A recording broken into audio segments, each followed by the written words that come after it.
Corona के खिलाफ भारत की लड़ाई जारी है। नमस्कार, मैं हूं प्रीति सिमार। महामारी को मात देने के लिए सरकार फूंक फूंक कर कदम रख रही है। लॉकडाउन 3.0 की आज मियाद खत्म हो रही है और पीएम मोदी के संकेत के बाद आज नई गाइडलाइन जारी होगी।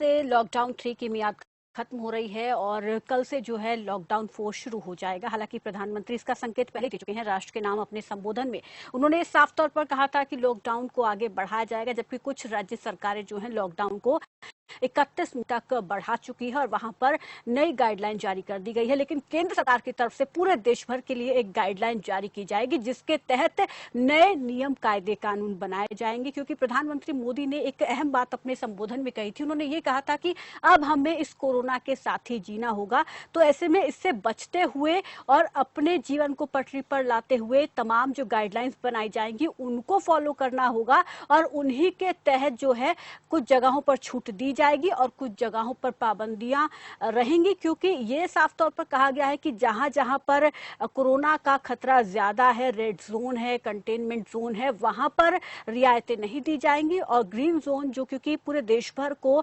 ग्रीन, ऑरेंज और रेड जोन में बांटा गया है, तो उसके तहत वहां पर रियायतें दी जाएंगी। हालांकि लॉकडाउन 3.0 में ही रियायतें मिलना शुरू हो गई थी। और वहीं इस पर ज्यादा और जानकारी के लिए हम अलग अलग राज्यों से अपने संवाददाताओं से संपर्क कर उनसे जानने की कोशिश करेंगे कि वहां पर किस तरीके की स्थिति बनती दिखाई दे रही है। इस बीच राजस्थान से हमारे साथ ब्यूरो हेड आर.के. शर्मा जुड़ गए हैं।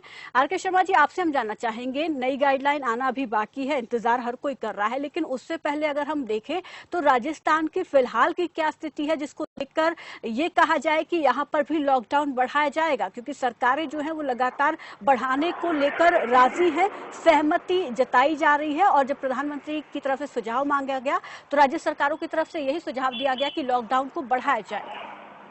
जी प्रीति, मैं आपको बताना चाहूंगा, राजस्थान में भी यही जो आप बता रहे हैं लॉकडाउन 4 जो कल से वो होने वाले हैं, लागू होने वाला, वो बिल्कुल 14 दिन के लिए बढ़ाएंगे, 14 दिन के लिए। कारण राजस्थान की ओवरऑल की अगर हम बात करें, ये बहुत सेंसिटिव मामला चल रहा है राजस्थान में।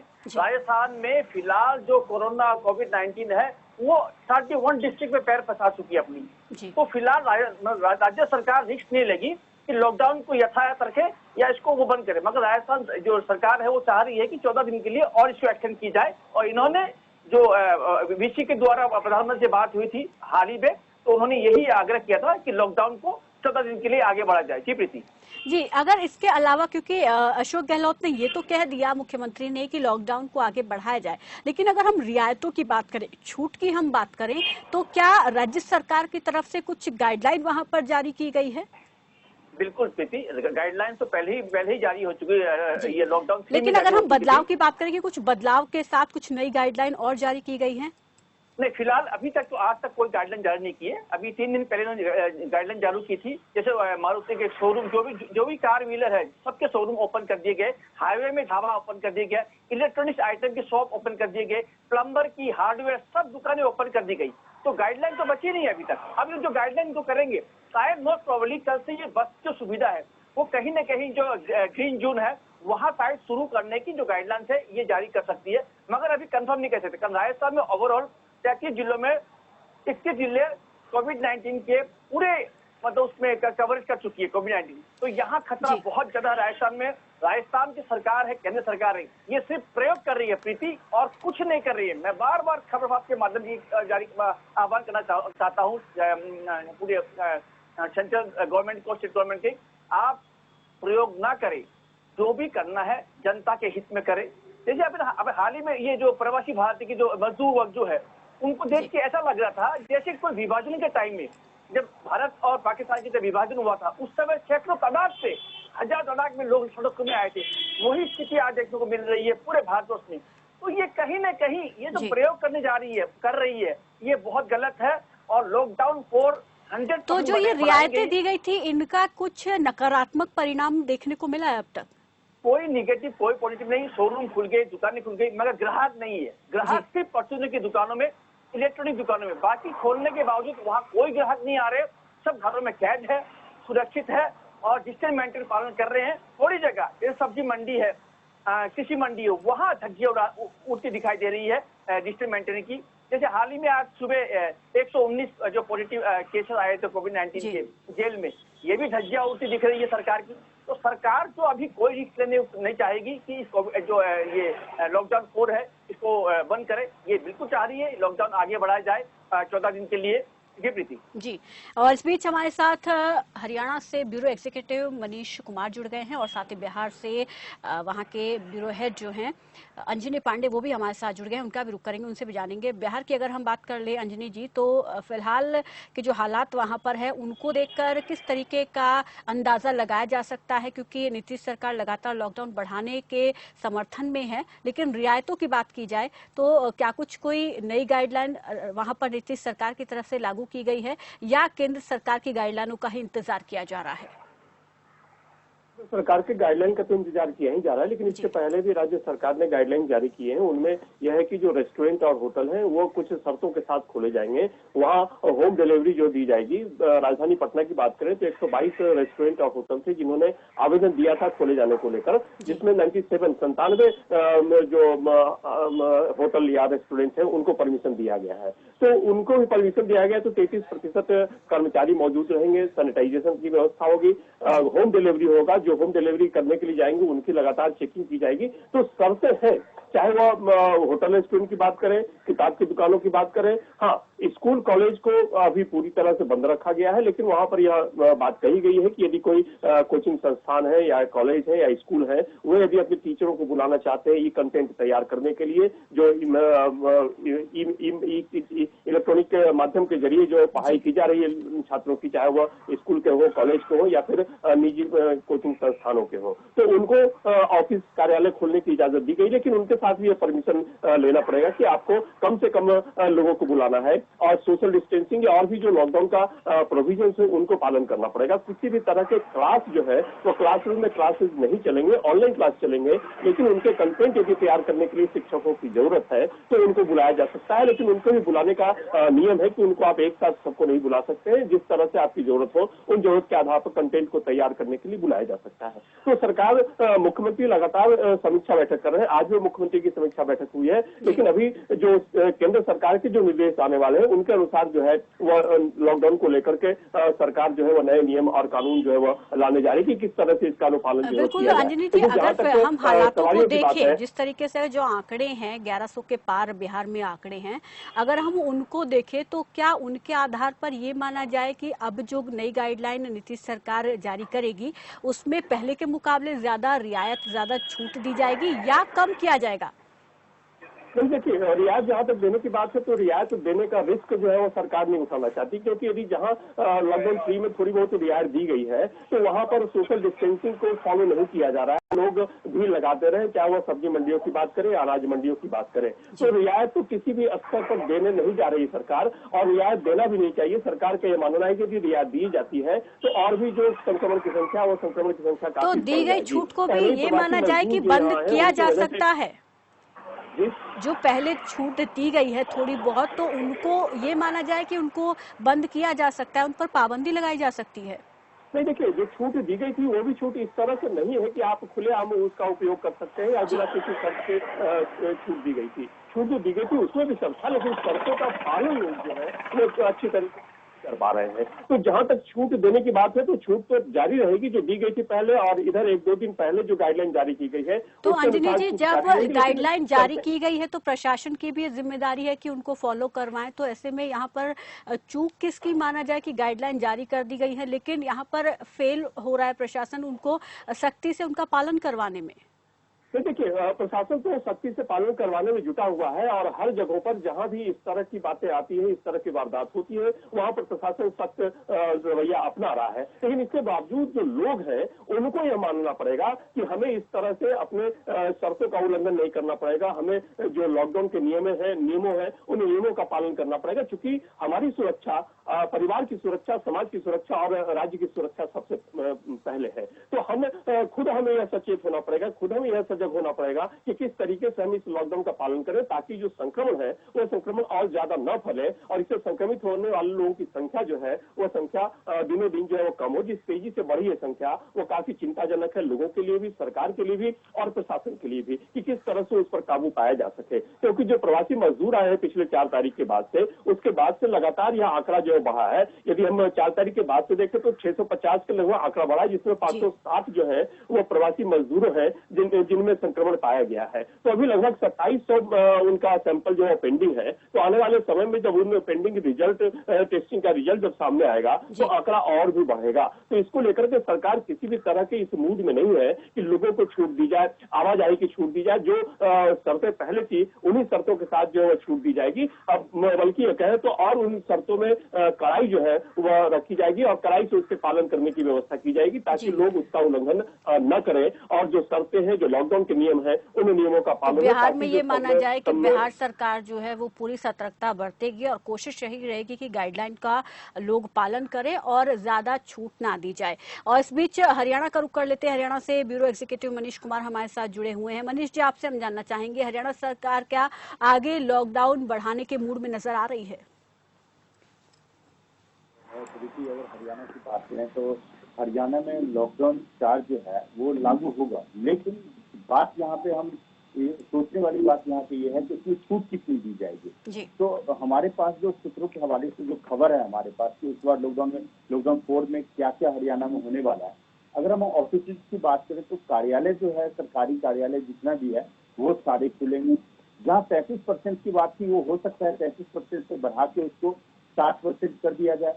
दूसरी तरफ अगर बात करें कि उद्योग के साथ छोटे दुकानदारों को, जो कि सोशल डिस्टेंस की जो बात थी कि सोशल डिस्टेंस मेंटेन करते हुए मास्क लगा के दुकानदार जो है, आज एक दुकानदार दुकान खुलेगी तो दूसरे दिन वो नहीं, उसके बगल वाला खुलेगा। ऑन इवेंट वाला जो सिस्टम था वो लागू किया गया था हरियाणा, उसमें कहीं न कहीं दिख जा सकती है। अगर बात करें तो हरियाणा में जो बिल्डिंग का काम था, कंस्ट्रक्शन का काम था, ये सारा का सारा काम पहले ही सरकार ने खोल दिया है। तो अगर हरियाणा की बात करें तो हरियाणा में लॉकडाउन जो है वो सिर्फ नाम मात्र का रह जाएगा पृथ्वी, क्योंकि आज की अगर हम हरियाणा की स्थिति की अगर बात करते हैं कि कोरोना वायरस की हरियाणा में स्थिति क्या है। लॉकडाउन फर्स्ट की बात करें तो लॉकडाउन फर्स्ट में हरियाणा की स्थिति बहुत बढ़िया थी। सेकेंड की बात करें तो सेकेंड में हरियाणा की स्थिति बिगड़ी, लेकिन उसके बावजूद भी उद्योग क्षेत्र को उद्योगों को स्टार्ट किया गया। कुछ न कुछ जो संदेश था, एक शर्तें देकर उद्योग को चालू किया गया। अगर लॉकडाउन 3 की बात करें तो 3 में भी यही देखा गया कि जहाँ उद्योग चालू हुआ वहीं पे जो दुकानें थी वो भी खोलने की इजाजत दी गई, वहीं पे सरकारी दफ्तर भी धीरे धीरे खोलने की इजाजत दी गई थी। अगर अब लॉकडाउन 4 की हम बात करें तो लॉकडाउन 4 में भी आप देखेंगे कि ऑफिस खुल जाएगा और लॉकडाउन 1 की जो ग्राफ था कोरोना वायरस वो लॉकडाउन 2 में ज्यादा हुआ, लॉकडाउन 3 में ज्यादा हुआ। लेकिन लॉकडाउन 4 की अगर बात है तो आज लॉकडाउन 3 खत्म होने वाला है।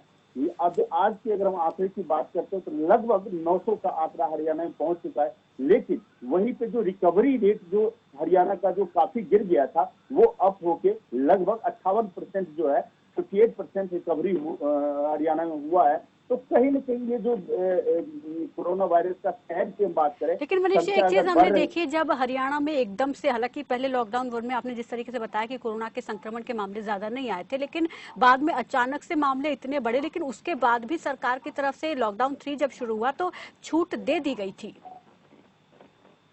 देखिए बिल्कुल हरियाणा में जो रिकवरी रेट है, शुरू से रिकवरी रेट जो था वो बहुत अच्छा था। तो सरकार को एक भरोसा था कि हमारी जो स्वास्थ्य टीम है, जो हमारे सरकारी कर्मचारी हैं, वो कहीं न कहीं इसके ऊपर नियंत्रण पा लेंगे। बीच में एक ऐसा सिस्टम हुआ कि दिल्ली में ज्यादा इफेक्टेड हुआ दिल्ली, उसकी वजह से जो एनसीआर था और दिल्ली से लगते हुए जो हरियाणा के इलाके थे जैसे सोनीपत, बहादुरगढ़, गुड़गांव की बात करें तो यहीं पे जो ये लॉकडाउन 3 और 2 में जो संख्या जो बढ़ा है हरियाणा का, वो कहीं न कहीं दिल्ली के आसपास जो इलाका है हरियाणा का उसमें बढ़ा है। तो इसको देखते हुए कि लेकिन उसके ऊपर एक तरफ अगर संख्या बढ़ रहा है तो दूसरी तरफ अगर हरियाणा की स्वास्थ्य टीम की बात करें सरकारी ऑफिसर्स की बात करें, पूरी टीम की अगर बात करें, तो फिर दोबारा जो है रिकवरी रेट इतना बढ़िया हो गया है हरियाणा में कि 58% से ऊपर रिकवरी रेट है, जहां 900 के आसपास वहीं पे अगर हम कुल आज इफेक्टेड की बात करें तो लगभग 350 के आसपास रह जाता है। जी बिल्कुल जी।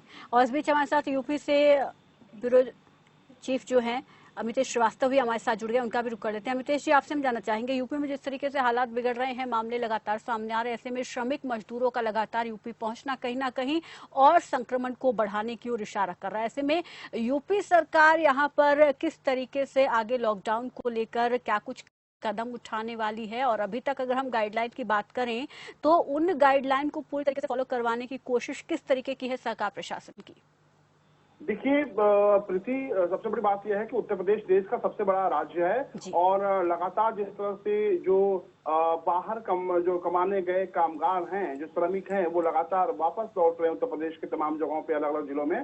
तो सरकार के सामने एक बहुत बड़ी चुनौती है और उस चुनौती से सरकार निपटने की कोशिश कर रही है। हालांकि अभी जो तस्वीरें आ रही हैं थोड़ी सी हैरान और परेशान करने वाली हैं, लेकिन आप ये कह सकती हैं कि उत्तर प्रदेश के मुख्यमंत्री योगी आदित्यनाथ अपने टीम 11 के साथ तमाम जो रणनीति है वो अख्तियार कर रहे हैं और अभी भी इस वक्त भी उत्तर प्रदेश के मुख्यमंत्री योगी आदित्यनाथ एक बैठक कर रहे हैं और उस बैठक में बहुत कुछ आज जो अगली रणनीति है वो तय हो जाएगी। लेकिन उत्तर प्रदेश के मुख्यमंत्री योगी आदित्यनाथ ने साफ तौर पे जो संकेत दिए हैं उससे साफ हो गया है कि आने वाले दिनों में लॉकडाउन जो है वो बरकरार रहेगा और किसी भी तरह की जो ढील है वो बर्दाश्त नहीं की जाएगी। लोगों से भी मुख्यमंत्री योगी आदित्यनाथ ने अपील की है कि लोग लॉकडाउन के नियमों का पालन करें और ज्यादा से ज्यादा बचाव जो है वो करें। जो श्रमिक हैं एक चुनौती जरूर बने हुए हैं इस वक्त। अगर बात करें प्रीति, जो बॉर्डर के इलाके हैं जहां पर जो दूसरे प्रदेशों की जहां तक सीमाएं लग रही हैं, वहां पे बहुत बड़ी चुनौती है सरकार के लिए, पुलिस के लिए, प्रशासनिक अमले के लिए, क्योंकि बड़ी संख्या में जो बाहर के जो श्रमिक हैं वो उत्तर प्रदेश पहुंच रहे हैं। बिहार जाने वाले जो श्रमिक हैं वो उत्तर प्रदेश होकर लेकिन अमितेश, जब इतनी भारी संख्या में, हजारों की संख्या में श्रमिक पहुंच रहे हैं, तो ऐसे में गाइडलाइन का पालन होता हुआ दिखाई नहीं दे रहा, तो कैसे सरकार पालन करवाएगी? देखिए प्रीति, कहने में और इसको जमीनी स्तर पे करने में बड़ा फर्क होता है। बड़ी संख्या में वो मजदूर तबके के लोग हैं और इतने बड़े स्तर पे आपके पास और संसाधन भी नहीं है सरकार के पास। ये जरूर है कि सरकार दावा जरूर कर रही है, लेकिन धरातल पर अगर देखें तो कहीं भी सोशल डिस्टेंसिंग की बात करें या फिर तमाम और जो सहूलियतें देनी चाहिए वो कहीं पर नजर नहीं आ रही है। दूसरी बड़ी बात यह है कि एक छोटे से पिकअप गाड़ी में या फिर डीसीएम पर सैकड़ों की संख्या में जो मजदूर तबके के लोग हैं, जो श्रमिक हैं, वो अपने अपने घरों को जा रहे हैं। हमने पहले भी कहा था प्रीति कि ये जो खौफ है सरकारों को, मुझे लगता है कि खौफ को मिटाना होगा। जो मजदूर तबके के जहन में खौफ है, जो आम आदमी के जहन में खौफ है, लॉकडाउन को लेकर तमाम तरह की जो अफवाहबाजी चल रही है उस पर अंकुश लगाना होगा और सरकारों को आगे आकर ये कहना चाहिए, चाहे वो मजदूर तबके की बात करें, श्रमिकों की बात करें, तमाम वालों की बात करें, उनको आश्वासन देना होगा कि वो सुरक्षित तरीके से। लेकिन अब क्या माना जाए अमितेश जी, क्योंकि एक तरफ मजदूर एक बड़ी चुनौती है, अब सरकार मंथन कर रही है, बैठकों का दौर चल रहा है, तो जो नई गाइडलाइन अब यूपी सरकार लाएगी, क्या उसमें कुछ बड़ा ऐलान इन श्रमिक वर्ग के लोगों के लिए हो सकता है? बिल्कुल होगा और करना ही पड़ेगा। उसके पीछे प्रति वजह यह है कि बड़ी संख्या में जो मजदूर तबके के जो लोग हैं, जो श्रमिक हैं, वो बाहर से अपने गांव लौटे हैं, अपने घर लौटे हैं, अपने शहर लौटे हैं।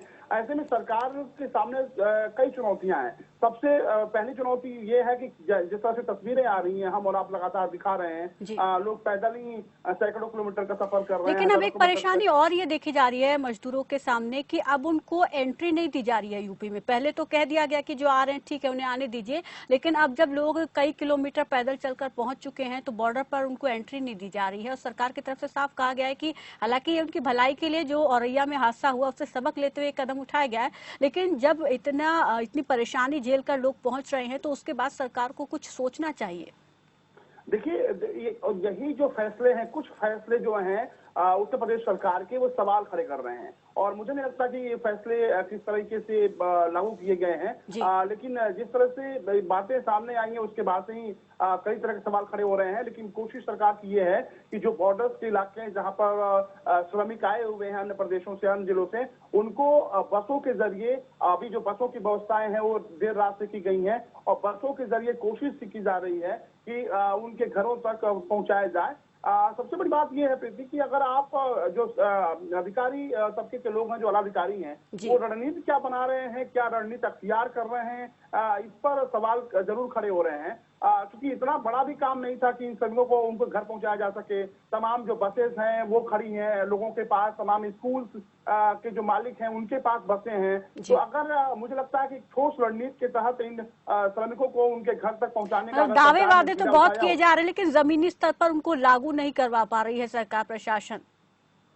बिल्कुल प्रीति, और यही है वजह है और लागू कराना होगा। आप हालात देखिए, आज के हालात अगर इस कंडीशन में पहुंच चुके हैं कि हमारे सहयोगी मनीष जी बता रहे थे, या अंजनी जी को हमने सुना, या फिर आरके को सुना, तमाम ये लोग ग्राउंड जीरो पे हम लोग कवर करते रहते हैं। और दूसरी बड़ी बात यह है कि सबसे बड़ी जिम्मेदारी सरकारों के आगे किसी भी प्रदेश की बात करें तो चुनौती बहुत है। चुनौती इसलिए है क्योंकि इससे पहले इतनी बड़ी महामारी ना सरकारों ने देखी थी, ना हमने और आपने देखी थी। ऐसे में रणनीति, ठोस रणनीति, हवाई कागजों में रणनीति नहीं बनानी होगी, ठोस जमीन पे रणनीति बनानी होगी। और रणनीति अगर जमीन पे नहीं बनेगी तो जिस तरह की तस्वीरें हमारे सामने आ रही हैं वो वाकई कई सवाल खड़े कर रही हैं, आंखों में आंसू आ रहा है, दिल में बिल्कुल, जो तस्वीरें सामने आ रही है वो सरकार के दावों वादों की पोल खोल रही है और क्या सच्चाई है जमीनी हकीकत पर वो बयां कर रही है। शुक्रिया मितेश जी हमारे साथ जुड़ने के लिए, इस तमाम जानकारी के लिए। मनीष जी, अगर मैं आपका रुख करना चाहूँ तो हरियाणा में जिस तरीके से आप कह रहे हैं कि सरकार गाइडलाइन जारी कर चुकी है, आज भी हरियाणा सरकार की तरफ से कुछ शर्तें लगा दी गई हैं एक बार फिर से बॉर्डर पर सख्ती बढ़ाने के लिए। देखिए प्रीति, बिल्कुल बॉर्डर इलाके की बात अगर मैं करूं, मैंने पहले भी आपसे कहा कि जो दिल्ली बॉर्डर है, दिल्ली को लेकर जो सरकार है और बिल्कुल अलर्ट मोड पे है कि जो भी संक्रमण फैल रहा है वो दिल्ली के कारण फैल रहा है। तो बॉर्डर को बिल्कुल बॉर्डर को सील किया गया लॉकडाउन 3 के दौरान। अगर दूसरी मैं बात करूँ तो कोर्ट में भी बात गई, कोर्ट ने भी ऑर्डर दिया। अब सरकार वहाँ पे कुछ ढीलापन जो है वो जरूर दिखाएगी। लेकिन दूसरी तरफ अगर मैं बात करूं, अमितेश जी भी अभी बिल्कुल डिटेल में बता रहे थे इस चीज को। अगर हरियाणा में बात करें, हरियाणा में जो लोगों को जो जैसे प्रधानमंत्री मोदी जी ने लॉकडाउन 3 के दौरान जो 20 लाख करोड़ का पैकेज दिया है, मैं अगर बात करूं आपसे इस पूरे लॉकडाउन की बात करूं, जब से कोरोना वायरस चला है तब से लेके अब तक की अगर बात करूं तो वाकई में देखिए सरकार जो है वो, अगर इंडस्ट्रीज की बात करें, उद्योगपति की बात करें तो सरकार उद्योगपति को राहत देने का काम कर रही है। दूसरी तरफ अगर बात करें बीपीएल कार्ड है उनको राशन मिल रहा है। तीसरी बात करें, सबसे बड़ी बात है कि मिडिल क्लास आखिर कहाँ जा रहा है, ये हमें सोचना पड़ेगा। क्योंकि हमने जब ग्राउंड रिपोर्ट पे हम गए, हमने लोगों से बात की कि आखिर ये पैकेज जो है, जो हरियाणा सरकार पैकेज दे रही है या जो केंद्र सरकार पैकेज दे रही है, राहत देने का काम कर रही है, क्या आपको राहत कितना पहुंचा है? जवाब एक ही था, किस बात का राहत, हमें नहीं पता कि राहत क्या होती है। बिल्कुल, बहुत से लोगों को इस बात की जानकारी नहीं है कि आखिर क्या कुछ सरकार की तरफ से राहत पैकेज के तहत लोगों को दिया जा रहा है, और कहीं ना कहीं सरकार को इसको और क्लियर करना होगा। बिल्कुल, देखिए प्रीति, यहाँ पे मैं आपसे बिल्कुल एक बात आपको बताना चाहूंगा कि मध्यम वर्ग जो है, मध्यम वर्ग की स्थिति ये है कि ना तो वो अनाज मांगने के लिए सड़क पे आ सकता और ना ही वो उसको कहीं से फायदा मिल रहा है। वो भूखा भी मरेगा तो घर में मरेगा, उसको देखने वाला कोई नहीं है। दूसरा तबका मजदूर, जो आज मजबूर है। हरियाणा के लिए सबसे दुखद घटना कल घटी जब यमुनानगर की मैं बात करूं, यमुनानगर में करीबन 500 मजदूरों को लगातार 5 दिन से प्रशासन, यमुनानगर प्रशासन उसको बार बार कह रही थी कि आप रुके, यहाँ रुके, आपको बस की सुविधा दी जाएगी और आपको आपके घर तक पहुंचाया जाएगा। लेकिन 5 दिन बाद इंतजार करने के बाद जब वहां कुछ नहीं पहुंचा और वो मजदूर जब आगे की ओर आते हैं तो उनको हरियाणा पुलिस के द्वारा बेरहमी से उसके ऊपर लाठीचार्ज किया जाता है। मैं प्रीति, आपने वो वीडियो जरूर देखी होगी, वो जी बिल्कुल, मजदूरों कहीं का ना कहीं चप्पल कहीं मजदूरों रह पर गया है, सामान अत्याचार, कहीं रह गया है, हालांकि साइकिल वो कहीं इस पे रह वक्त गया है। काफी परेशान हैं, घर जाने की कोशिश कर रहे हैं, लेकिन हरियाणा में ये एक चुनौती नहीं है कि जो मजदूर यहाँ आ रहे हैं, बल्कि यहाँ से भेजने की सरकार के सामने एक चुनौती है। बहुत बहुत शुक्रिया मनीष जी आपका भी हमारे साथ जुड़ने के लिए, इस तमाम जानकारी के लिए। आर के शर्मा जी, अगर हम आपसे जानना चाहें, फिलहाल मैं चाहूंगी कि आप कम समय में ये बता दें कि जो रोड मैप एक तैयार करने की कोशिश सरकारों की तरफ से की जा रही है, तो उसके तहत जो अब राजस्थान सरकार एक रोड मैप लेकर आएगी, तो उसके तहत क्या कुछ हो सकता है? फिलहाल प्रीति ऐसी कोई मेरे को लगता नहीं कि कहीं नई कोई रोड मैप लेके आएंगे। रोड मैप जो लाए ऑलरेडी ला चुके हैं ये, बस थोड़ी बहुत बसों की रिहाई दे सकती है, और दो चार दुकानें हैं वो शोरूम वगैरह खोलेंगे, मॉल नहीं खोलेंगे, सिनेमा घर नहीं खोलेंगे। मगर अभी जो एक चीज मैं आपको बताना चाहूंगा, ये जो अभी 20 लाख जो बजट की बात कही, इसमें कहीं न कहीं केंद्र सरकार, राज्य सरकार और जो फैक्ट्री मालिक है उनकी कहीं न कहीं लापरवाही है। अगर केंद्र सरकार और राज्य सरकार फैक्ट्री मालिकों को कहते कि 3-4 महीने की तनख्वाह हम देंगे, तो आज जो परिस्थिति आप हम सब देख रहे हैं और भोग रहे हैं, और मजदूर वर्ग जो आज लेबर क्लास अपने गाँव में जा रहे हैं, पलायन कर रहे हैं, इसके जवाबदेही सरकार की है और सरकार को लेनी पड़ेगी। और बात करते हैं लॉकडाउन 4 की, लॉकडाउन 4 के अलावा उनके कोई ऑप्शन नहीं है प्रीति, दे आर बाउंड, मजबूर है वो लोग। सरकारें यहाँ के पुलिस प्रशासन है, वो सुबह शाम 45 डिग्री सेल्सियस राजस्थान में, लेकिन एक बड़ी चुनौती है कि उनको गाइडलाइन को फॉलो करवाना होगा। नई गाइडलाइन कुछ अब केंद्र सरकार की तरफ से जो आएगी, उसके तहत अपनी गाइडलाइन में थोड़ा बदलाव करना होगा। बहुत बहुत शुक्रिया आर.के. शर्मा जी हमारे साथ जुड़ने के लिए। अंजनी पांडे जी, आपसे मैं आपसे सवाल लेना चाहूंगी कि क्या बिहार में अभी, हालांकि जिस तरीके से आपने बताया कि कोई नई गाइडलाइन तो जारी नहीं की गई है, पहले से जो गाइडलाइन है उसको फॉलो करवाने की कोशिश की जा रही है, लेकिन क्या ये माना जाए कि जब केंद्र सरकार की गाइडलाइन आ जाएगी तो उसके हिसाब से फिर नीतीश सरकार उसमें थोड़ा बदलाव कर सकेगी? देखिए, एक बार और बोलेंगे अपना प्रश्न जो है। जिस तरीके से आपने बताया कि अभी फिलहाल नीतीश सरकार की तरफ से कोई नई गाइडलाइन नहीं बनाई गई है, लेकिन जब केंद्र सरकार की गाइडलाइन आ जाएंगी तो उसके बाद कोई बदलाव की संभावना देख सकते हैं? निश्चित रूप से जो बदलाव है वो सरकार चाहती है कि लोगों को कम से कम परेशानी हो, और इतने लंबे दिनों से जो लॉकडाउन हो उसकी वजह से कई लोगों को परेशानी हो रही है, चाहे वो व्यापारी वर्ग हो या सामान्य लोग हो। तो इन लोगों की परेशानियों को किस तरीके से कम किया जाए, सरकार इसको लेकर के हमेशा समीक्षा बैठक कर रही है। और जो लॉकडाउन 4 की बात है, तो लगता है हमारा संपर्क टूट गया है। बहुत बहुत शुक्रिया जी अंजनी पांडे जी हमारे साथ जुड़ने के लिए, इस तमाम बातचीत के लिए। तो लॉकडाउन 4 को लेकर जिस तरीके से संवाददाताओं ने जानकारी दी है, ये माना जा रहा है कि राज्य सरकारें इसको बढ़ाने के समर्थन में तो हैं, लेकिन नई गाइडलाइन का फिलहाल केंद्र सरकार की तरफ से इंतजार किया जा रहा है और राज्य सरकारों की तरफ से अपने स्तर पर अपने राज्य में स्थिति को देखते हुए गाइडलाइन बनाई जा रही है। और हालांकि जब केंद्र सरकार की गाइडलाइन आ जाएगी तो उसमें थोड़ा बहुत बदलाव और देखने को मिल सकता है। फिलहाल मेरे साथ बस इतना ही, दीजिए इजाजत।